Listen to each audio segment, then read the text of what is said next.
അപ്പോൾ ഇന്നത്തെ സ്റ്റോറിയിലേക്ക് കടക്കാം. മുത്തശ്ശിയും ഞാനും. എൻ്റെ പേര് രാജീവ് കുമാർ. എല്ലാവരും രാജു എന്ന് വിളിക്കും. എറണാകുളം സ്വദേശിയായ ഞാൻ 52 വയസ്സ് കഴിഞ്ഞ ഒരു ബാച്ചിലറാണ്. വിവാഹം കഴിക്കാത്തത് എന്താ എന്ന് പണ്ട് എല്ലാവരും ചോദിക്കാറുണ്ടായിരുന്നു. ഇപ്പോൾ അതില്ല. ശരിക്കും ഒരു വിവാഹം കഴിച്ച് ഒരു പെണ്ണിൻ്റെ മാത്രമാകാൻ താല്പര്യമില്ലാത്ത ഒരാളായിരുന്നു ഞാൻ. ഇന്ന് ഞാനൊരു ഫോറിൻ ട്രിപ്പ് പോകാനുള്ള ഒരുക്കത്തിലാണ്. എയർപോർട്ടിലേക്കുള്ള യാത്രയിലാണ്. ഞാൻ ഇടയ്ക്ക് ഇങ്ങനെ ട്രിപ്പ് പോകാറുണ്ട്. പോയി കഴിഞ്ഞാൽ 2-3 ആഴ്ച കറക്കമാണ്. പോയി വരുന്നത് വരെ എൻ്റെ കാർ എയർപോർട്ടിൽ പാർക്ക് ചെയ്തിടും. പ്രത്യേകിച്ചൊരു ജോലിയൊന്നും എനിക്കില്ല. ദൈവം സഹായിച്ച് ധാരാളം സ്വത്തുക്കൾ എൻ്റെ പേരിൽ കാരണവന്മാരെഴുതി തന്നതിനാൽ ഒരു ജോലിക്കും പോകാതെയുള്ള ഒരു സുഖലോല ലൈഫാണ് എൻ്റേത്. ഇത്തവണ പോകുന്നത് ഒരാഴ്ച മാത്രം നീണ്ടു നിൽക്കുന്ന ട്രിപ്പിനാണ്. ഒറ്റയ്ക്കല്ല പോക്ക്. ഇത്തവണ എൻ്റെ കൂടെ ഒരു ഐറ്റമുണ്ട്. അവൾ PG ചെയ്യുന്ന ഒരു സ്റ്റുഡൻ്റാണ്. കഷ്ടിച്ച് ഒരു 23 വയസ്സ് കാണുമായിരിക്കും. പേര് മീര. എൻ്റെ പകുതി പ്രായം പോലും ഇല്ലാത്ത ഒരു കൊച്ച്.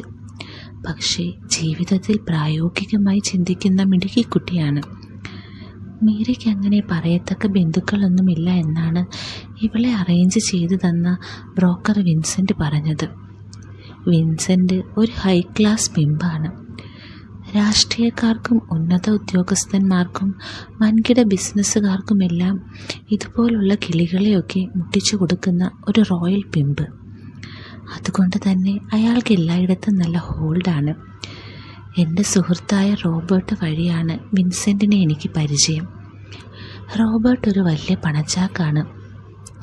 കള്ളിനും പെണ്ണിനും വേണ്ടി അവൻ പൊടിച്ചു കളയുന്ന ക്യാഷ് ഉണ്ടെങ്കിൽ എറണാകുളത്ത് ഒരു വലിയ ഷോപ്പിംഗ് മോൾ പണിയാം. റോബർട്ടിന് പ്രായം 55 കഴിഞ്ഞെങ്കിലും മീരയെ പോലുള്ള കാണാൻ അതിസുന്ദരികളായ കോളേജ് സ്റ്റുഡൻസാണ് അവന് ഏറ്റവും ഇഷ്ടം. പിന്നെ സെലിബ്രിറ്റി സ്റ്റാറ്റസ് ഉള്ള സിനിമ സീരിയൽ നടിമാരും. അവന് പടം പിടുത്തം വരെയുണ്ട്. അതൊക്കെ മെയിനായിട്ടും ഇതിനു വേണ്ടി തന്നെയാണ്. എൻ്റെ കൂടെ ഇപ്പോൾ ഇരിക്കുന്ന മീരയെ കാണാനായിട്ട് ബോളിവുഡ് സിനിമാ നടി കൃതി സനോണിൻ്റെ ഫേസ് കട്ടാണ്. ഒരു കിടിലൻ ചരക്കാണ് മീര. ജീവിതത്തിൽ ആരോടും കമ്മിറ്റ്മെൻറ്റ്സ് ഒന്നും വെക്കാതെ ക്യാഷ് എങ്ങനെയെങ്കിലും സമ്പാദിക്കാൻ വേണ്ടി നടക്കുന്ന ഒരു പെൺകുട്ടി. അത്യാവശ്യം മോഡലിംഗ് ഒക്കെ ഉണ്ട്. അങ്ങനെ ആപ്പ ആളുകളുടെ കൂടെയൊന്നും അവൾ പോകില്ല. നല്ല ക്യാഷ് ഉള്ള പാർട്ടിയുടെ കൂടെയേ അവൾ പോകൂ. ഇപ്പോൾ തന്നെ അവളുടെ 7 ദിവസത്തെ ഫുൾ ചെലവടക്കം അവൾക്ക് 1 ലക്ഷമാണ് ഞാൻ കൊടുത്തിരിക്കുന്നത്. ഏത് ടൈപ്പ് കളിക്കും അവൾ റെഡിയാണ്. റേറ്റ് കൂടുതലാണെങ്കിലും വാങ്ങുന്ന കാശിനോട് നന്നായി കൂറ് കാണിക്കുന്നവളാണ് അവളെന്നാണ് വിൻസെൻ്റ് പറഞ്ഞത്. അതവിടെ ചെന്നിട്ടൊന്ന് പരീക്ഷിച്ച് നോക്കണം. എൻ്റെ ഇപ്പോഴത്തെ ട്രിപ്പ് മലേഷ്യയിലേക്കാണ്. വരുന്ന വഴിക്ക് മീരയെ പിക്ക് ചെയ്ത് എയർപോർട്ടിലോട്ടുള്ള യാത്രയാണ്. അവളുടെ ചുവന്ന ചുണ്ടുകൾ കാണുമ്പോൾ എനിക്കൊന്ന് കിസ്സ് ചെയ്യണമെന്നുണ്ട്. പക്ഷേ കാറിലിരുന്ന് കിസ്സ് ചെയ്യേണ്ട എന്നാണ് റോഡിൽ എല്ലായിടത്തും ഫിറ്റ് ചെയ്തിരുന്ന ക്യാമറ പറയുന്നത്. കുറേ വർഷങ്ങൾക്ക് മുൻപ് ഈ പ്രശ്നമൊന്നുമില്ലായിരുന്നു. എന്തായാലും ഇന്ന് മലേഷ്യ ചെന്നിട്ട് ഇവളെ പൊളിക്കണം. ഞാൻ ചോദിച്ചു, മീര ഇതിനു മുൻപ് മലേഷ്യ പോയിട്ടുണ്ടോ? മീര: ഇല്ല, ഇതാദ്യമാണ്. ഞാൻ: ഫോറിൻ ട്രിപ്പ് ആദ്യമാണോ? മീര: അല്ല, മുൻപ് ബാങ്കോക്ക് പോയിട്ടുണ്ട്, അങ്കിളിനെ പോലെ ഒരാളുമായി. ഞാൻ: ഈ അങ്കിൾ എന്ന് വിളിക്കുമ്പോൾ എന്തോ നമ്മൾ തമ്മിൽ ഒരു വലിയ അന്തരം പോലെ. മീര എന്നെ രാജു എന്ന് വിളിച്ചോളൂ. എനിക്ക് അങ്ങനെ കേൾക്കുന്നതാണ് കൂടുതൽ ഇഷ്ടം. മീര: ശരി രാജു. ഞാൻ: എന്നിട്ട് ബാങ്കോക്ക് ഇഷ്ടമായോ? മീര: ഓ, നമ്മൾ പ്രധാനമായും അതിന് സ്ഥലം കാണാനല്ലല്ലോ ഇങ്ങനെയുള്ള പോക്ക് പോകുന്നത്. എന്നെ അന്ന് കൊണ്ടുപോയ ആൾക്ക് ഒരുപാട് ഫാൻറ്റസികളൊക്കെ ഉണ്ട്. ഒരു നാടനും വിദേശിയും ഒരേ സമയത്ത് മൂപ്പരുടെ കൂടെ വേണം എന്നൊക്കെ പറഞ്ഞായിരുന്നു ആദ്യത്തെ 2 ദിവസം. അതിനായിട്ട് പുള്ളിക്കാരൻ അവിടെ ഒരു റഷ്യൻ ഗേളിനെ ഏർപ്പാട് ചെയ്തിരുന്നു. ഞാൻ: മീര അതിനൊക്കെ വില്ലിങ് ആയിരുന്നു? മീര: ചോദിക്കുന്ന കാശ് കിട്ടിയാൽ പിന്നെ നമുക്കെന്താ ചേട്ടാ പ്രശ്നം? ഞാൻ എന്തായാലും റഷ്യക്കാരിയെയും ഉക്രൈൻകാരിയെയും ഒന്നും ഏർപ്പാട് ചെയ്തിട്ടില്ല കേട്ടോ. മീര വക ഒരു ചിരി. ചിരിക്കുമ്പോൾ ഇവൾക്ക് ഒന്നുകൂടെ ഭംഗിയാണല്ലോ. പക്ഷേ ഇവൾ സ്മാർട്ടായ കുട്ടിയാണ്. ഇങ്ങനെ ഒരുമിച്ച് വരുന്നതിന് മുൻപ് എൻ്റെ മെഡിക്കൽ ഫിറ്റ്നസ് സർട്ടിഫിക്കറ്റ് അവളെ കാണിക്കേണ്ടി വന്നു. സെക്ഷുവലി ട്രാൻസ്മിറ്റഡ് ഡിസീസ് ഒന്നുമില്ല എന്നുള്ള അവളുടെ ഫിറ്റ്നസ് സർട്ടിഫിക്കറ്റ് എനിക്കും തന്നു. ഞാൻ വേറെ എന്തോ പറയാൻ തുടങ്ങിയതും ദൂരെ ഒരു പയ്യൻ നിന്ന് ലിഫ്റ്റ് അടിക്കാൻ കൈ കാണിക്കുന്നു. ഒരു 18-20 വയസ്സ് തോന്നിക്കും. ഞാൻ കാറ് സൈഡിൽ ഒതുക്കി. അവൻ്റെ കയ്യിൽ ലഗേജൊക്കെ ഉണ്ട്. കാറിൽ കയറിക്കോളാൻ ഞാൻ ആംഗ്യം കാണിച്ചു. അവൻ കാറിൽ കയറിയിരുന്ന ശേഷം ചേട്ടാ നേരെയാണോ എന്ന് ചോദിച്ചു. ഇയാൾക്ക് എങ്ങോട്ടാ പോകേണ്ടത്? അവൻ: ഞാൻ എയർപോർട്ടിലോട്ടാ. എന്നെ എയർപോർട്ട് റോഡിൻ്റെ അടുത്തിറക്കിയാൽ മതി.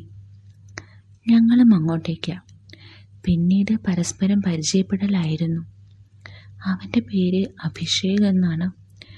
ബിടെക് പഠിക്കുന്ന പയ്യനാണ്. ഇപ്പോൾ ഒരു സോളോ ട്രിപ്പ് മലേഷ്യക്ക് അടിക്കുവാണ്. അവൻ്റെ പപ്പയും മമ്മിയും കൊടുക്കുന്ന പോക്കറ്റ് മണി ആവും. അല്ലാണ്ട് പഠിക്കുന്ന പയ്യൻ്റെ കയ്യിൽ എവിടുന്ന ഇത്രയും ക്യാഷ്? ഞാൻ മനസ്സിൽ കരുതി. ഇനിയിപ്പോൾ ഫ്ലൈറ്റിലും ഇവൻ ഉണ്ടാകും. എയർപോർട്ട് എത്തി. ബോർഡിംഗ് പാസ് എല്ലാം എടുത്ത് ക്ലിയറൻസ് കഴിഞ്ഞ് ഞാനും മീരയും വെയിറ്റിംഗ് ആണ്. ഇനി 2 മണിക്കൂറോളം എയർപോർട്ടിൽ ഇരിപ്പാണ്. മീര: കാറിൽ കയറിയ പയ്യൻ പിറകിലിരുന്ന് എന്നെ ഒളി കണ്ടിട്ട് നോക്കുമായിരുന്നു. എനിക്ക് റിയർ വ്യൂ മിററിൽ കാണാൻ പറ്റുന്നുണ്ട്. ഞാനും ഇടയ്ക്ക് നോട്ടം കൊടുത്തു. അവൻ്റെ പ്രായം അതല്ലേ, പോരാത്തതിന് കാണാനൊരു റോമിയോ ലുക്കും. മീര: ദേ അവൻ നമ്മുടെ അടുത്തോട്ട് വരുന്നുണ്ട്. അഭിഷേക് ഞങ്ങളുടെ അടുത്തേക്ക് വന്നിരുന്നു. അവൻ്റെ നോട്ടം സ്ട്രെയിറ്റായി മീരയിലേക്കാണ്. അവനെ കുറ്റം പറഞ്ഞിട്ട് കാര്യമില്ല. ആരായാലും അവളെ ഒന്ന് നോക്കിപ്പോകും. അഭി: ക്വാലാലംപൂരിൽ തന്നെയല്ലേ സ്റ്റേ? അതേല്ലോ, ട്രോപ്പിക്കാന റെസിഡൻസിയിലാണ് ഞങ്ങളുടെ ഹോട്ടൽ. അഭി: ഞാനും അവിടെ തന്നെയാണ്, ട്വിൻ ടവറിനടുത്ത്. ഓ, ഇനി അവനെ അവിടെയും സഹിക്കണമല്ലേ? ഞാൻ മനസ്സിലോർത്തു. ആളിത്തിരി ഓവർ സ്മാർട്ടാണെങ്കിലും എന്തോ എനിക്ക് അവനോടൊരിഷ്ടം തോന്നി. ഞങ്ങൾ 2 പേരും മാത്രമുള്ളതുകൊണ്ട് മീര എൻ്റെ മകളാണോ ഭാര്യയാണോ എന്നൊക്കെ അവൻ അറിയണമെന്നുണ്ട് എന്നുള്ള ജിജ്ഞാസ അവൻ്റെ മുഖത്ത് നിന്ന് വായിച്ചെടുക്കാം. അഭി ഇവിടെ ഇരിക്കെ, ഞാനൊന്ന് വാഷ്റൂമിൽ പോയിട്ട് വരാം. ഞാൻ സത്യത്തിൽ അവിടെ നിന്നൊന്ന് മാറിയതാണ്. പയ്യൻ വേണമെങ്കിൽ ഒറ്റയ്ക്ക് മീരയുമായി കുറച്ചു നേരം സൊള്ളിക്കോട്ടെ. ഞാൻ കുറച്ചു നേരം കഴിഞ്ഞാണ് തിരികെ ചെന്നത്. മീരയും അഭിയും കൂടി കാര്യമായി എന്തോ പറയുന്നുണ്ട്. ഞാൻ അടുത്തേക്ക് ചെന്നതും അഭിക്കൊരു കോള് വന്നതും ഒരുമിച്ചായിരുന്നു. അഭി ഫോൺ എടുത്ത് കുറച്ച് മാറി നിന്ന് സംസാരിക്കാൻ തുടങ്ങി. മീര എന്നോട് സംസാരിക്കുവാൻ തുടങ്ങി. അവൻ ചോദിക്കുക ഞാൻ രാജുവിൻ്റെ വൈഫാണോ എന്ന്. ഞാൻ ചിരിച്ചു. ആഹാ, എന്നിട്ട് മീര എന്തു പറഞ്ഞു? വൈഫല്ല, ഫ്രണ്ട്സാണ്, ബിസിനസ് മീറ്റിങ്ങിന് കൂടെയായിട്ട് മലേഷ്യ പോകുക എന്ന് പറഞ്ഞു. അതങ്ങനെ ഇരിക്കട്ടെ. അഭി ഫോണിൻ പ്രോഗ്രാം കഴിഞ്ഞ് തിരികെ വന്നു. ആരാ, ഗേൾഫ്രണ്ട് ആയിരുന്നോ ഫോണിൽ? അഭി: ഇതെൻ്റെ ഗ്രാൻഡ് മോം ആയിരുന്നു, അമ്മയുടെ അമ്മ. അമ്മമ്മ എന്നാണ് ഞാൻ വിളിക്കുന്നത്. എയർപോർട്ടിൽ എത്തിയോ എന്ന് ചോദിക്കുമായിരുന്നു. അമ്മമ്മയാണ് എനിക്ക് ട്രിപ്പ് പോകാനുള്ള ഫണ്ടൊക്കെ തന്നത്. അമ്മമ്മയ്ക്ക് ഞാനെന്ന് പറഞ്ഞാൽ ഭയങ്കര ജീവനാ. ഞാൻ ചോദിച്ചു, എന്താ അമ്മമ്മയുടെ പേര്? അഭി: ജാനകി. എൻ്റെ ഏതാഗ്രഹവും അമ്മമ്മ സാധിച്ചു തരും. ഞാൻ ഒന്ന് മൂളി. അവനത് പറയുന്നത് കേട്ടപ്പോൾ ഞാൻ എൻ്റെ പഴയ കാര്യം ഒന്നോർത്തു. ഇവൻ്റെ ഏതാണ്ട് ഈ പ്രായത്തിൽ എനിക്കും എല്ലാ ആഗ്രഹങ്ങളും സാധിച്ചു തരുന്ന അമ്മുമ്മയുണ്ടായിരുന്നു. എൻ്റെ അമ്മയുടെ അമ്മ സേതുലക്ഷ്മി അമ്മ. ഞാൻ സേതു എന്നായിരുന്നു വിളിച്ചുകൊണ്ടിരുന്നത്. ഫ്ലൈറ്റ് പുറപ്പെടാനുള്ള സമയമായി. ഞാനും മീരയും അഭിയും പുഷ്പക വിമാനത്തിലേക്ക് കയറാനുള്ള വിമാനത്തിൽ കയറി. എനിക്ക് വിൻഡോ സീറ്റാണ്. മീര നടുക്ക്. അങ്ങേയറ്റത്തേതോ ഒരു സിംഗാണ്. അഭിയുടെ സീറ്റ് ഈ പരിസരത്തെങ്ങുമല്ല. അവൻ വളരെ പിറകിലാണ്. ഇനി ഒരു 4-4.5 മണിക്കൂർ ഫ്ലൈറ്റിലാണ്. വിമാനം റൺവേയിലൂടെ അതിവേഗത്തിൽ പാഞ്ഞുകൊണ്ട് ആകാശ തടാകത്തിലേക്ക് ഊളിയിട്ട് പറന്നു. കാഴ്ചയിൽ നിന്ന് താഴെയുള്ള വലിയ കെട്ടിടങ്ങൾ അകന്നകന്നു പോയി ഒരു പൊട്ടിൻ്റെ മാത്രം വലിപ്പമായി. ക്രമേണ അതും മാഞ്ഞു. മേഘങ്ങളെ തഴുകിയുള്ള വിമാനഭീമൻ്റെ യാത്രയിൽ വിൻഡോയിലൂടെ പാറിപ്പറന്ന് നടക്കുന്ന മേഘക്കുട്ടന്മാരെ ഞാൻ വീക്ഷിച്ചു. ഒറ്റയ്ക്കിരിക്കുമ്പോഴും ദീർഘദൂര യാത്രകളിലുമാണല്ലോ സാധാരണയായി നമ്മൾ ഓരോ കാര്യങ്ങൾ ഓർത്ത് മുഴുകിയിരിക്കുന്നത്. അഭിക്ക് എല്ലാം സാധിച്ചു കൊടുക്കുന്ന മുത്തശ്ശിയെ പോലെ എനിക്കുണ്ടായിരുന്ന എൻ്റെ സേതുവിനെക്കുറിച്ച് ഞാൻ ഓർത്തു. ഞാനിപ്പോൾ പൂശാൻ കൊണ്ടുപോകുന്ന മീര എൻ്റെ ജീവിതത്തിൽ ഞാൻ കളിക്കാൻ പോകുന്ന 99ാമത്തെ പെണ്ണാണ്. സെഞ്ചുറി തികയ്ക്കുന്നതിന് തൊട്ടു മുൻപുള്ള സെമി ഫൈനലായിട്ടാണ് ഞാൻ ഇതിനെ കണ്ടേക്കുന്നത്. സെഞ്ചുറി അടിക്കാൻ ഞാൻ വെച്ചിരിക്കുന്നത് ഒരു സ്പെഷ്യൽ ഐറ്റമാണ്. അത് വഴിയേ പറയാം. അപ്പോൾ ജീവിതത്തിൽ ആദ്യമായി ഞാൻ കളിച്ച ആളാരെന്നല്ലേ? ഒരു 34 വർഷം മുമ്പ് എനിക്ക് 18 വയസ്സുള്ളപ്പോഴാണ് എൻ്റെ ജീവിതത്തിലെ ആദ്യ പരിപാടി നടക്കുന്നത്. അതും എൻ്റെ എല്ലാമായ സേതുവുമായിട്ട്. വർഷം 1990. അന്നത്തെ 18 വയസ്സുള്ള പൊടിമീശക്കാരൻ രാജീവ് കുമാർ എൻ്റെ മുൻപിൽ തെളിഞ്ഞു നിൽക്കുന്നത് പോലെ. എൻ്റെ സേതുലക്ഷ്മിക്ക് അന്ന് 51 വയസ്സാണ് പ്രായം. ഇന്ത്യക്ക് സ്വാതന്ത്ര്യം കിട്ടുന്നതിന് മുൻപേ 1939 ജനിച്ച സേതുവിൻ്റെ കല്യാണം കഴിഞ്ഞത് 14-ാം വയസ്സിലായിരുന്നത്രേ. അത് കേട്ട് ഞാൻ അന്നൊക്കെ ആശ്ചര്യപ്പെട്ടിട്ടുണ്ട്. 1950കളിൽ അന്നത്തെ കാലത്ത് അങ്ങനെയൊക്കെ ആയിരുന്നു എന്നാണ് സേതു പറഞ്ഞത്. ഇന്നാണെങ്കിൽ വിവാഹത്തിന് 18 തികയണമെന്നാണ് നിയമം. ദിവാകരൻ എന്നായിരുന്നു മുത്തച്ഛൻ്റെ പേര്. അന്നത്തെ അവരുടെ കല്യാണ ഫോട്ടോ എന്നെ കാണിച്ചിട്ടുണ്ട്. വലിയ ക്ലാരിറ്റി ഇല്ല. ഒരു കൊമ്പൻ മീശക്കാരനും ഒരു കുറുമ്പത്തിയും എന്ന് പറഞ്ഞ് ഞാൻ കളിയാക്കാറുണ്ടായിരുന്നു. ബ്ലാക്ക് ആൻഡ് വൈറ്റ് ഫോട്ടോ ആയിരുന്നു. സേതു നല്ല വെളുത്തു തുടുത്ത ഒരു സുന്ദരിയായിരുന്നു ഞാൻ കാണുമ്പോൾ. 51 വയസ്സാണെങ്കിലും കണ്ടാൽ 40-42 വയസ്സ്, അതിനപ്പുറം പറയില്ലായിരുന്നു. കല്യാണം കഴിഞ്ഞ് 2 വർഷം മുത്തശ്ശനും മുത്തശ്ശിക്കും മക്കളില്ലായിരുന്നു. അങ്ങനെ എൻ്റെ അമ്മയ്ക്കൊരു 4 വയസ്സുണ്ടായിരുന്നപ്പോൾ അഡോപ്റ്റ് ചെയ്തതാണ്. അമ്മയും വളരെ നേരത്തെ തന്നെ കല്യാണം കഴിപ്പിച്ചയച്ചു. ഞാൻ എൻ്റെ അച്ഛനും അമ്മയ്ക്കുമൊപ്പം അമേരിക്കയിലായിരുന്നു. മുത്തശ്ശൻ മരിച്ച് ഒറ്റയ്ക്കായ സേതുവിന് ഒരു കൂട്ടായി പിന്നീട് ഞാൻ നാട്ടിലേക്ക് വന്നു. എൻ്റെ ഡിഗ്രി പഠനമെല്ലാം പിന്നീട് നാട്ടിലായിരുന്നു. അമ്മുമ്മയും അപ്പൂപ്പനെയും കുഞ്ഞിലേ കണ്ട ഓർമ്മയെ എനിക്കുണ്ടായിരുന്നുള്ളൂ. 18-ാം വയസ്സിൽ നാട്ടിൽ വന്നതിന് ശേഷമാണ് സേതുവുമായി കൂടുതൽ കൂട്ടാകുന്നത്. ഞങ്ങളുടെ തറവാട് വീട് വളരെ വലുതായിരുന്നു. അവിടെ ഞാനും സേതുവും തനിച്ച്.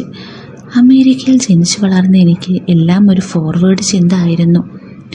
അന്നത്തെ പ്രായത്തിൽ കുത്സിത പ്രവർത്തനങ്ങളിൽ ഏർപ്പെടാനായി കുറച്ച് മാർഗങ്ങൾ മാത്രമേ ഉണ്ടായിരുന്നുള്ളൂ.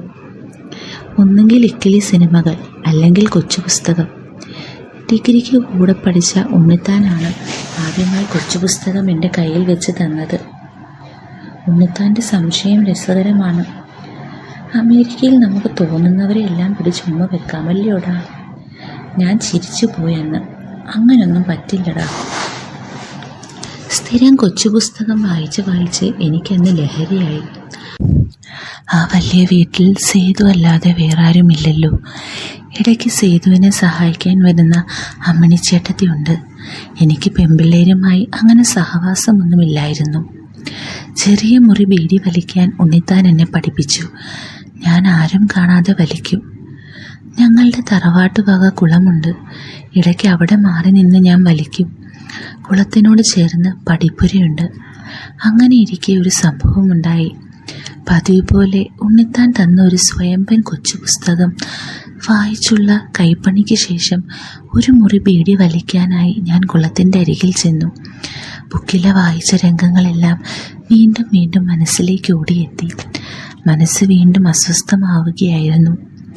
ബീഡി കത്തിക്കാൻ തുടങ്ങിയ സമയം കുളത്തിൽ ഒരനക്കം കേട്ട് ഞാൻ നോക്കി. സേതു നീരാടുകയാണ്. ഒരു നേരിയത് മാത്രം ഉടുത്താണ് നീന്തൽ. ബാക്കിലോട്ട് കൈ കറക്കിയുള്ള നീന്തലിൽ കരിക്കുകളെല്ലാം മുൻപോട്ട് തള്ളുന്നുണ്ട്. ഞാൻ സേതുവിൻ്റെ നീരാടൽ കണ്ട് രസിച്ചു നിന്നു. എപ്പോഴും മുടി കെട്ടി ഒതുക്കി സാരി അണിഞ്ഞ് പൊട്ടു തൊട്ട് നിൽക്കുന്ന സേതുവിനെ ഞാൻ കണ്ടിട്ടുള്ളൂ. അതിൽ നിന്നൊക്കെ ഒരുപാട് വ്യത്യാസമുണ്ട് ഈ കാഴ്ചയ്ക്ക്. എന്ത് സുന്ദരിയാണ് സേതു. 50 കഴിഞ്ഞു എന്നൊക്കെ ചുമ്മാ പറയുന്നതാണ്. നീന്തുമ്പോൾ വെള്ളത്തിൽ കിടന്ന് പിടയ്ക്കുന്നത് കാണുമ്പോൾ മീൻ പിടയ്ക്കുന്നത് പോലെയുണ്ട്. നീരാട്ട് കഴിഞ്ഞ് പടവുകളിലേക്ക് നടന്നു കയറിയ സേതുവിനെ ഞാൻ അടിമുടി നോക്കി. എപ്പോഴും ഇങ്ങനെ നീന്തി കുളിക്കുന്നത് കൊണ്ടാവും നല്ല ബോഡി സ്ട്രക്ചർ. എന്താ ഒരു സൗന്ദര്യം. പണ്ട് കാലത്തുള്ള ആളുകൾ മായം കലരാത്ത ഫുഡൊക്കെ കഴിക്കുന്നത് കൊണ്ട് നല്ല ആരോഗ്യവും ഉണ്ടാകും. സേതുവിനെല്ലാം ഉണ്ട്. ആവശ്യത്തിൽ കവിഞ്ഞുള്ള മുഴുപ്പും കൊഴുപ്പുമുണ്ട് സേതുവിന്. പടവുകൾ കയറും തോറും ദേഹത്ത് നിന്നുള്ള വെള്ളത്തുള്ളികൾ ഇറ്റിറ്റ് വീഴുന്നു. എല്ലാം കൂടി കണ്ടിട്ട് എനിക്ക് സഹിക്കുന്നില്ല. ഞാൻ നേരെ റൂമിലേക്ക് പോയി. ടേബിളിൽ ഉണ്ണിത്താൻ തന്ന ഒരു കൊച്ചു പുസ്തകം ഇരിക്കുന്നു. അതിൽ വായിക്കാൻ വിട്ടുപോയ കഥ. പ്രീ ഡിഗ്രി പഠിക്കുന്ന ഗോപുവിൻ്റെയും അവൻ്റെ ടീച്ചറുടെയും കഥ. അതിൻ്റെ ഓരോ വരികളും കണ്ണിമ വെട്ടാതെ ഞാൻ വായിച്ചു തുടങ്ങി. മനസ്സിലപ്പോഴും സേതുവിൻ്റെ സൗന്ദര്യം തുളുമ്പി നിൽക്കുന്ന ഈറനണിഞ്ഞ രൂപമായിരുന്നു മനസ്സിൽ. വിലാസിനി ടീച്ചറുടെയും ഗോപുവിൻ്റെയും കഥ എന്നെ വല്ലാതെ ആകർഷിച്ചിരുന്നു. കഥയിലെ ഗോപു ഏതാണ്ട് എൻ്റെ പ്രായം. വിലാസിനി ടീച്ചർക്ക് സേതുവിൻ്റെ അത്ര പ്രായമില്ലെങ്കിലും സേതുവിൻ്റെ രൂപം പോലത്തെ രൂപമാണ് ചിത്രകാരൻ വരച്ചിരിക്കുന്നത്. ഇവിടെ വിലാസിനി ടീച്ചറുടെ ഭർത്താവ് 3 വർഷമായി ഗൾഫിലായതുകൊണ്ട് ടീച്ചർ തൻ്റെ എല്ലാ ആഗ്രഹങ്ങളും അടക്കി വെച്ചിരിക്കുമായിരുന്നു. അപ്പോഴാണ് അപ്രതീക്ഷിതമായി ഗോപുവുമായി അത് സംഭവിച്ചത്. 3 വർഷമായി ഭർത്താവിൻ്റെ സാമീപ്യമില്ലാതിരുന്ന വിലാസിനി ടീച്ചർ എന്തൊക്കെയോ ഒരുപാട് ആഗ്രഹിച്ചിരിക്കണം. അതുകൊണ്ടാണല്ലോ ഒരു ചെറിയ അവസരം വന്നപ്പോൾ എല്ലാത്തിനും സമ്മതം മൂളിയത്. ദിവാകരച്ചൻ മരിച്ചിട്ട് 5 വർഷമായി. അപ്പോൾ 5 വർഷമായി സേതുവും ഒരാൺതുണയില്ലാതെ ജീവിക്കുന്നു. ടീച്ചറുടെ കൂടെ ടീച്ചറിൻ്റെ ഭർത്താവ് ഇല്ലാതിരുന്നിട്ട് 3 വർഷം. സേതുവിന് 5 വർഷം. അപ്പോൾ വിലാസിനി ടീച്ചറേക്കാൾ ആഗ്രഹം സേതുവിന് കാണില്ലേ? എൻ്റെ ചിന്തകൾ ഇപ്രകാരം കാട് കയറാൻ തുടങ്ങി. സേതുവിൻ്റെ വിളി എത്തി. രാജു, ഊണ് കഴിക്കേണ്ടേ? ദാ എത്തി. ഊണ് കഴിക്കുമ്പോൾ ഞാൻ സേതുവിൻ്റെ മുഖത്തേക്ക് നോക്കി കുറച്ചു നേരം ഇരുന്നു. എന്നെ എപ്പോഴും അത്ഭുതപ്പെടുത്തുന്ന ഒരു കാര്യം എന്താണെന്ന് വെച്ചാൽ, ഈ സേതുവിന് 51 വയസ്സുണ്ടോ? ഈ പ്രായത്തിലും എന്താ ഒരു സൗന്ദര്യം. സേതുവിനെ സഹായിക്കാൻ വരുന്ന ചേട്ടത്തി ഉണ്ടെങ്കിലും ചില പണികളൊക്കെ സേതു തനിയെ ചെയ്യാറുണ്ട്. സേതു എന്ത് ഭംഗിയായാണ് നീന്തുന്നത്. അമേരിക്കയിൽ പ്രായം ചെന്ന മദാമകളൊക്കെ ഇങ്ങനെ നീന്തുന്നത് കണ്ടിട്ടുണ്ട്. സേതു അവരെക്കാളുമൊക്കെ ഫ്ലെക്സിബിളാണ്. നീ കഴിക്കുന്നില്ലേ? സേതുവിൻ്റെ ശബ്ദം കേട്ടപ്പോൾ ഞാൻ ചിന്തകളിൽ നിന്നുണർന്ന് ഭക്ഷണം കഴിക്കാൻ തുടങ്ങി. സേതു, നമ്മുടെ തറവാട്ടിലെ കുളത്തിന് ഒരുപാട് ആഴമുണ്ടോ? സേതു, 2 ആൾ പൊക്കം കാണും. എനിക്ക് അവിടെ കുളിച്ചാൽ കൊള്ളാമെന്നുണ്ട്. സേതു, ആഹാ, എന്നാ പോര്, എനിക്കൊരു കൂട്ടാകുമല്ലോ. നന്നായി നീന്താൻ അറിയാമല്ലോ അല്ലേ? അവിടെയുള്ള സ്വിമ്മിംഗ് പൂളിലൊക്കെ നീന്തിയുള്ള പരിചയം മാത്രമേ ഉള്ളൂ. സേതു, അത് മതി. ഫോൺ റിങ് ചെയ്യുന്നു. ഞാൻ ചെന്നെടുത്തു. ഉണ്ണിത്താനാണ്. രാജു, വൈകിട്ട് വാ. എന്തിനാടാ? ഉണ്ണിത്താൻ, നല്ല നാടൻ വാറ്റ് കിട്ടിയിട്ടുണ്ടടാ. ആണോ? നീ ഉഷാറാണടാ. ഞാൻ എത്തി. ഞാൻ എൻ്റെ ഹീറോ ഹോണ്ട CD ബൈക്ക് എടുത്ത് ഉണ്ണിത്താൻ്റെ അടുത്തേക്ക് ചെന്നു. ഉണ്ണിത്താനോട് നാടൻ ചാരായം സംഘടിപ്പിച്ച് തരണമെന്ന് പറഞ്ഞിട്ടുണ്ടായിരുന്നു. ഉണ്ണിത്താന് ഞാൻ അമേരിക്കയിൽ നിന്ന് കൊണ്ടുവന്ന സ്കോച്ച് കൊടുത്തിരുന്നു. ഉണ്ണിത്താൻ അത് കുടിച്ചുകൊണ്ടിരുന്നപ്പോഴാണ് തെങ്ങിൻ പൂക്കിലെ ഇട്ട് വാറ്റിയ ഉഗ്രൻ സാധനം കിട്ടുമെന്ന് പറഞ്ഞത്. അന്നത്തെ കാലത്ത് ഷാപ്പിൽ തവളയിറച്ചിയും മുയലിറച്ചിയും മാമയിറച്ചിയും ഒക്കെ കിട്ടുമായിരുന്നു. ഇന്നല്ലേ ഇതിനൊക്കെ നിയമനിരോധനം വന്നത്. ഉണ്ണിത്താൻ രഹസ്യമായി കൂടെ ഒരു സാധനം കൂടെ കൊണ്ടുവന്നിരുന്നു. വെടിവെച്ചിട്ട കാട്ടുമുയലിറച്ചി. നാടൻ മുയൽ ഏതാ കാട്ടുമുയൽ ഏതാ എന്നറിയാത്ത ഞാൻ അത് വെടിയിറച്ചിയാണെന്ന് വിശ്വസിച്ച് കഴിച്ചു. ഉണ്ണിത്താൻ വാഴയിലയിൽ പൊതിഞ്ഞുകൊണ്ട് വന്ന അസൽ വെടിയിറച്ചി നാവിൽ നക്കി പൂക്കുല വാറ്റു മോന്തി അടിച്ചു ഫിറ്റായി ഞാൻ എന്തൊക്കെയോ വിളിച്ചു കൂവി. ഉണ്ണിത്താൻ നാവ് കുഴഞ്ഞു ചോദിച്ചു, രാജൂട്ടാ, നിനക്കിനി എന്ത് വേണം മോനെ? കാട്ടുപോത്തിനെ വെടിവെക്കുന്ന ആളുകളെ എനിക്കറിയാം, അതോ പുലിയിറച്ചി വേണോ? ഞാൻ ആദ്യമായാണ് നാടൻ സാധനം അടിക്കുന്നത്. ഇത്രയും എരിവ് കൂടിയ കറിയും ആദ്യമാണ്. ഞാൻ പറയുന്ന ഒന്നും മനസ്സിലാകുന്നില്ലായിരുന്നു. ഉണ്ണിത്താൻ അടിച്ച് പാമ്പായിട്ട് ചോദിച്ചു, നീ എന്ത് തേങ്ങയാടായി പറയുന്നേ? ഒന്നും മനസ്സിലാകുന്നില്ലല്ലോ. കശുമാങ്ങ ഇട്ട് വാറ്റിയ സാധനം നിനക്ക് ഈ ഉണ്ണിത്താൻ കൊണ്ടുവന്ന് തരും. ഞങ്ങൾ അവിടെ കിടന്ന് പൂസായി ഡാൻസ് കളിച്ചു. മദ്യപിച്ച് മതോന്മത്തനായി ഒരുപാട് വൈകിച്ചെന്ന എന്നെ കാത്ത് സേതു നിൽപ്പുണ്ടായിരുന്നു. എന്നെ ഒരുപാട് നേരമായിട്ട് കാണാത്ത കൊണ്ട് ഉമ്മറപ്പടിയിൽ തന്നെ സേതു എന്നെയും കാത്തു നിൽപ്പുണ്ടായിരുന്നു. ബൈക്ക് സ്റ്റാൻഡിൽ പോലും വെക്കാതെ പൂസായി ഇറങ്ങി എന്നെ സേതു വന്ന് താങ്ങി പിടിച്ചു. സ്ഥലകാല ബോധമില്ലാതെ ഞാൻ എന്തൊക്കെയോ വിളിച്ചു പറഞ്ഞത് എന്ന് എനിക്ക് തന്നെ ഓർമ്മയില്ലായിരുന്നു. സേതു എൻ്റെ പറ്റിറങ്ങാൻ മോരും വെള്ളം തന്നു എന്നാണ് എൻ്റെ ഓർമ്മ. പിറ്റേന്ന് അടിച്ചതിൻ്റെ കെട്ടുവിട്ട് നിന്ന് എൻ്റെ അടുത്ത് സേതു എത്തി. ഇന്നലെ എന്തൊക്കെയായിരുന്നു മാഷയെ കാണിച്ചത്? വല്ലതും ഓർമ്മയുണ്ടോ? ഞാനില്ല എന്നർത്ഥത്തിൽ തോള് കുലുക്കി. സേതു, അതിരിക്കട്ടെ, ആരായി മാർഗരറ്റ്? ഞാൻ, എന്തു പറ്റി? മാർഗരറ്റിന് സേതുവിനെ എങ്ങനെ അറിയാം? സേതു, നീയല്ലേ ഇന്നലെ പറഞ്ഞത്? ഞാനോ? നീ എൻ്റെ കവിളിൽ പിടിച്ച് എന്തൊക്കെയാ പറഞ്ഞേ? Oh my Margaret, my sweet darling, I really miss you. I can't live without you. I love you dear. Let's have fun എന്നും പറഞ്ഞ് എൻ്റെ കവിളിൽ ഉമ്മ വെച്ചത് നീയല്ലേ? ഞാൻ, ഷോ, അത് അവിടുത്തെ എൻ്റെ ഫ്രണ്ടാണ് മാർഗരറ്റ്. അവിടെ എല്ലാവർക്കും ഗേൾ ഫ്രണ്ടൊക്കെ ഇല്ലേ എൻ്റെ സേതു? സേതു, എനിക്ക് തോന്നി എൻ്റെ കൊച്ചുമരുമകളാകാൻ പോകുന്ന അമേരിക്കക്കാരിയാണെന്ന്. ഷാൽവി ഡാൻസ് എന്നൊക്കെ പറഞ്ഞ് നീ എന്നെ പൊക്കിയെടുത്ത് ഡാൻസ് കളിക്കുമായിരുന്നു. പിന്നീട് നിന്നെ ഇവിടെ കൊണ്ടുറക്കാൻ ഞാൻ പെട്ട പാട്. ഏതാ നീ അടിച്ച സാധനം? ഞാൻ, അയ്യേ, അതിന് അവളെ ആരാ കെട്ടാൻ പോകുന്നേ? അടുത്ത വർഷം അവൾക്ക് വേറെ ബോയ് ഫ്രണ്ടിനെ കിട്ടുമ്പോൾ അവൾ എന്നെ കളഞ്ഞിട്ട് ചിലപ്പോൾ പോകും. അത് സേതു, ഞാൻ ആദ്യമായിട്ടൊരു നാടൻ ഐറ്റം കിട്ടിയപ്പോൾ എൻ്റെ തലയ്ക്ക് നന്നായി പിടിച്ചു. അതൊന്നും സാരമില്ല രാജു, 2 എണ്ണം അടിക്കുന്നവരെയാണ് എനിക്കിഷ്ടം. നിന്റെ മുത്തച്ഛൻ എന്തായിരുന്നു അടി? നീ അമ്മയോട് പറയണ്ട, ഇടയ്ക്ക് എനിക്കും തരുമായിരുന്നു. തെങ്ങിൻ പൂക്കിലെ ഇട്ട് ഒരു പ്രത്യേക രീതിയിലുള്ള വാറ്റുണ്ട്. നല്ല സ്വയംഭൻ സാധനമാണ്, ഞാൻ കുടിച്ചിട്ടുണ്ട്. ഞാൻ ആത്മഗതം, ഇന്നലെ ഉണ്ണിത്താൻ എനിക്ക് തന്ന സാധനം അത് സേതുവും അടിച്ചിട്ടുണ്ടോ? സേതു, ഇന്നലെ അതിൻ്റെ മണമടിച്ചപ്പോൾ നിന്റെ മുത്തച്ഛൻ്റെ ഓർമ്മ വന്നു. എനിക്കൊന്നുകൂടെ അതൊന്ന് രുചിച്ചാൽ കൊള്ളാമെന്നുണ്ട്. അമ്പമ്പോ പുളി, എൻ്റെ അമ്മയെപ്പോലെ ഒരു നാണം കുണുങ്ങി അമ്പലവാസി പെണ്ണല്ല എൻ്റെ അമ്മൂമ്മ. ഇതൊരു ഉരുക്ക് വനിതയാണ്. ഞാൻ, പിന്നെന്താ, ഞാൻ കൊണ്ടുതരാം. സേതു, എന്നാ വാ, കുളിക്കണ്ടേ? തറവാട്ട് വക നീന്തൽ കുളത്തിൽ ഞാനും സേതുവും കൂടി നീരാട്ട് തുടങ്ങി. സേതു ഒരു നേരിയതുപോലുള്ള ഉടുത്താണ് നീന്തൽ. അമ്പമ്പോ, അടുത്തു നിന്ന് കാണുമ്പോൾ പൊളി സ്ട്രക്ചറാണ് സേതുവിൻ്റെ. ഇടയ്ക്ക് സേതു മുങ്ങാങ്കുഴിയിട്ട് വന്ന് എൻ്റെ കാലിൽ ഇക്കിളിയാക്കും. എന്നിട്ട് പൊങ്ങി വന്നിട്ട് പറയും പരൽമീനാണെന്ന്. ഞാൻ മുങ്ങുന്ന പോലെ അഭിനയിക്കും. സേതു നീന്തി വന്ന് എന്നെ കെട്ടിപ്പിടിച്ച് പൊക്കും.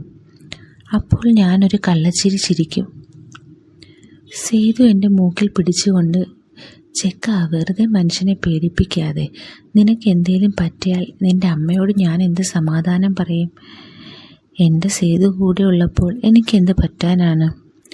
അതെ, ഒരു പ്രശ്നമുണ്ടല്ലോ സേതു. എന്താ രാജു? എനിക്കൊന്ന് മൂത്രമൊഴിക്കണം, ഞാൻ ഒഴിച്ചിട്ട് വരാം. മുള്ളാൻ നീ എങ്ങോട്ട് പോകുന്നു? ഇത്രയും വെള്ളം ഇവിടെ ഉള്ളപ്പോൾ അതിലേക്ക് തന്നെ മൂത്രം ഒഴിക്കടാ. ചീ. സേതു: അതെന്താ, അമേരിക്കക്കാർ സ്വിമ്മിംഗ് പൂളിൽ മുള്ളാറില്ലേ? എന്തായാലും ഞാൻ ആ കുളത്തിൽ കിടന്ന് കാര്യം സാധിച്ചു. അത് വെള്ളത്തിന് പെട്ടെന്ന് ചൂട് വന്നപ്പോൾ സേതുവിന് മനസ്സിലായി. ഉടനെ സേതു എനിക്ക് പേരിട്ടു കുളത്തിൽ മുള്ളി. എന്നിട്ടൊരു പൊട്ടച്ചിരി. അന്ന് എനിക്കൊരു കാര്യം മനസ്സിലായി. ഒറ്റയ്ക്ക് ബോറടിച്ച് കഴിയുകയായിരുന്ന എൻ്റെ സുന്ദരിയായ ചെറുപ്പക്കാരി മുത്തശ്ശി എൻ്റെ വരവോടെ വിരസതയൊക്കെ മാറ്റി ജീവിതം ആസ്വദിക്കാൻ തുടങ്ങുകയായിരുന്നു.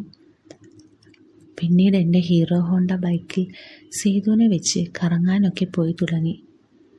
നാളുകൾ കഴിയും തോറും സേതു കൂടുതൽ ചെറുപ്പമായി വരുന്നത് പോലെ തോന്നി. സൗന്ദര്യം കൂടിക്കൂടി വരുന്നതായും.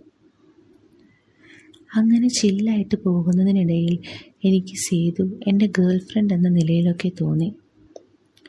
ഉണ്ണിത്താൻ തന്ന വിലാസിനി ടീച്ചറുടെയും ഗോപുവിൻ്റെയും പുസ്തകം ഞാൻ തിരികെ കൊടുക്കാതെ എൻ്റെ കയ്യിൽ വെച്ചു. അതിലെ വിലാസിനി ടീച്ചറുടെ ചിത്രത്തിൽ ആരോ മാർക്കിട്ട് ഞാൻ സേതുലക്ഷ്മി എന്ന് എഴുതി വെച്ച് ഗോപുവിൻ്റെ ചിത്രത്തിൽ എൻ്റെ പേരും. ഒരു ദിവസം ഞാൻ കുളിക്കടവിൻ്റെ പടവുകളിൽ ഇരിക്കുന്ന നേരം കുളത്തിൽ നോക്കുമ്പോൾ സേതുവാണ് മനസ്സിൽ. സേതുവിനെ എനിക്ക് വേണം. പക്ഷേ എങ്ങനെ?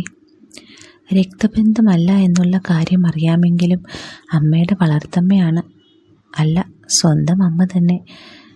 ദത്തെടുത്ത് വളർത്തിയതാണെങ്കിലും സ്വന്തം മോളെപ്പോലെ തന്നെയാണ് സേതു അമ്മയെ വളർത്തിയത്. എന്നിൽ കുറ്റബോധം ഇടയ്ക്ക് വരുന്നുണ്ട്. തിരികെ റൂമിലേക്ക് ചെന്ന് ഞാൻ കതക് തുറന്നു കിടക്കുന്നതാണ് കണ്ടത്. അകത്ത് കയറിയ ഞാൻ കാണുന്നത് എൻ്റെ പ്രിയപ്പെട്ട ബുക്കുമായി നിൽക്കുന്ന സേതുവിനെയാണ്. ഞാൻ പേരെഴുതി ചേർത്ത പേജാണ് തുറന്നു വെച്ചിരിക്കുന്നത്.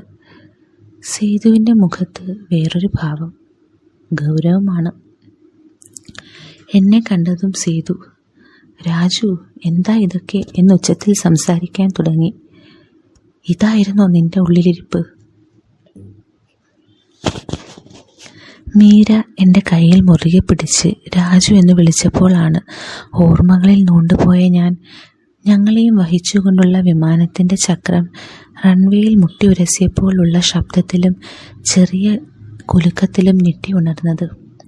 മീരയ്ക്ക് വിമാനം ടേക്ക് ഓഫ് ചെയ്യുമ്പോഴും ലാൻഡ് ചെയ്യുമ്പോഴും ചെറിയൊരു പേടിയുണ്ട്.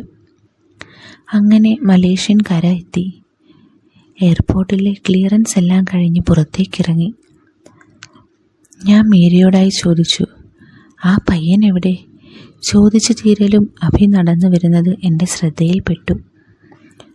അഭി, ടാക്സി വന്നിട്ടുണ്ട്, ഞങ്ങളുടെ കൂടെ പോര്. മലേഷ്യ എത്തി എന്ന് അമ്മമ്മയെ വിളിച്ചറിയിച്ചോ? അവൻ ഉമ്മെന്ന് മൂളി. ഞങ്ങളുടെ കൂടെയുള്ള യാത്ര അവന് സന്തോഷം നൽകുന്ന ഒന്നായിരുന്നു. അവൻ വീണ്ടും മുളി കണ്ടിട്ട് മീരയെ നോക്കുകയാണ്. മീരയ്ക്ക് മനസ്സിലാകുന്നുണ്ട്. അവൾ ചെറിയൊരു ചിരി പാസാക്കി. ഞങ്ങൾ താമസിക്കുന്ന ഹോട്ടലിന് മുന്നിലെത്തി. ലോബിയിൽ കുറച്ചു നേരം വെയിറ്റ് ചെയ്യേണ്ടി വന്നു. അഭിയുടെ റൂം ഞങ്ങളുടെ ഫ്ലോറിൻ്റെ താഴെയുള്ള ഫ്ലോറിലാണ്. റൂമിലെത്തിയതും മീര ഒന്ന് ഫ്രഷാകാൻ കയറി. ഞാൻ എൻ്റെ ബാഗിൽ നിന്ന് സാധനങ്ങൾ എടുക്കാൻ തുടങ്ങി. മീരയുടെ ഫോട്ടോ കണ്ടപ്പോൾ തന്നെ ഈ യാത്രയ്ക്കൊരുങ്ങിയപ്പോൾ ഞാൻ കരുതിയൊരു സാധനമുണ്ട്. സേതുവിന് ഏറെ പ്രിയപ്പെട്ടതായിരുന്ന നീല നിറത്തിൽ പൂക്കളുള്ള ഷിഫോൺ സാരി. എൻ്റെ ഇത്രയും നാളത്തെ പരാക്രമങ്ങൾക്കിടയിൽ ഞാൻ ഇതിങ്ങനെ കൊണ്ടു നടന്നിട്ടില്ല. പക്ഷേ മീരയെ കണ്ടപ്പോൾ എടുത്തു. സൗന്ദര്യത്തിൻ്റെ കാര്യത്തിൽ മീരയും സേതുവും കട്ടയ്ക്ക് നിൽക്കും. അന്നത്തെ കാലത്ത് നടി ശ്രീദേവിക്കും ഏതോ ഒരു സിനിമയിൽ ഇങ്ങനെ ഒരു സാരി ഉണ്ടെന്നാണ് എൻ്റെ ഓർമ്മ. അതുകൊണ്ട് ഇഷ്ടം വന്ന സേതു അതുപോലെ ഒന്ന് വാങ്ങുകയായിരുന്നു. ഇതൊന്ന് മീരയെ ഉടുപ്പിക്കണം, അതാ എൻ്റെ ആഗ്രഹം. അന്ന് എൻ്റെ അടുത്ത് പുസ്തകം പിടിച്ചു നിന്നപ്പോൾ ഈ സാരിയാണ് സേതു ഉടുത്തിരുന്നത്. ഞാൻ വീണ്ടും ഓർമ്മകളിലേക്ക് വഴുതി വീണു. സേതുവിൻ്റെ കയ്യിലെ ബുക്കിലുള്ള ചിത്രം നോക്കി സേതു അരിശം പൂണ്ട് ഓരോന്ന് ചോദിക്കുകയാണ്. ഞാൻ കുറ്റബോധത്തോടെ നിലത്തേക്ക് നോക്കി നിന്നു. എനിക്കറിയില്ല സേതു, എന്തൊക്കെയാണ് എനിക്ക് സംഭവിക്കുന്നതെന്ന്. ഇനി ആവർത്തിക്കില്ല. എൻ്റെ ആ നിൽപ്പൊക്കെ കണ്ട് സേതുവിനും എന്തോ അലിവ് തോന്നി. നീ ഇനി ഇതൊന്നും കയ്യിൽ വെക്കേണ്ട, അത് നശിപ്പിച്ചു കളയാനായി സേതു കൊണ്ടുപോയി. അത് സൂക്ഷിച്ച് ആരും കാണാത്ത സ്ഥലത്ത് വെക്കാതിരുന്നതിൽ ഞാൻ എന്നെ തന്നെ ശപിച്ചു. സേതുവിനോട് അങ്ങനെ പറഞ്ഞെങ്കിലും എൻ്റെ ഉള്ളിൽ ആഗ്രഹങ്ങൾ അടങ്ങിയില്ല എന്ന് ഞാൻ മനസ്സിലാക്കി. അന്ന് ഉണ്ണിത്താൻ കൊണ്ടുതന്ന പുതിയ വാറ്റ് മൂക്കറ്റം കുടിച്ച് ഞാൻ ബോസായി പാതിരാത്രി കയറി ചെന്നു. എന്നെ കാണാത്ത കൊണ്ട് സേതു പേടിച്ച് വിഷമിച്ചിരിക്കുമായിരുന്നു. സേതു എന്നെ വിളിച്ചുകൊണ്ടിരിക്കുന്നു. എടാ രാജു. ഞാൻ അപ്പോഴും സ്വബോധം വീണ്ടെടുത്തിട്ടില്ല. സേതു ഒരിക്കൽ കൂടി വിളിച്ചു നല്ല ശബ്ദത്തിൽ. എടാ. അത് കേട്ടപ്പോഴായിരുന്നു എനിക്ക് ബോധോദയം ഉദിച്ചത്. മുഖത്ത് നിറയെ വെള്ളം. ഞാൻ പരിങ്ങി ചോദിച്ചു, എന്താ സേതു? നീ എന്താ ഈ കാണിക്കുന്നതൊക്കെ? എന്ത് കാണിക്കാൻ? ഞാൻ വിക്കി ചോദിച്ചു. അതാ എനിക്കും അറിയേണ്ടത്, സേതു പറഞ്ഞു.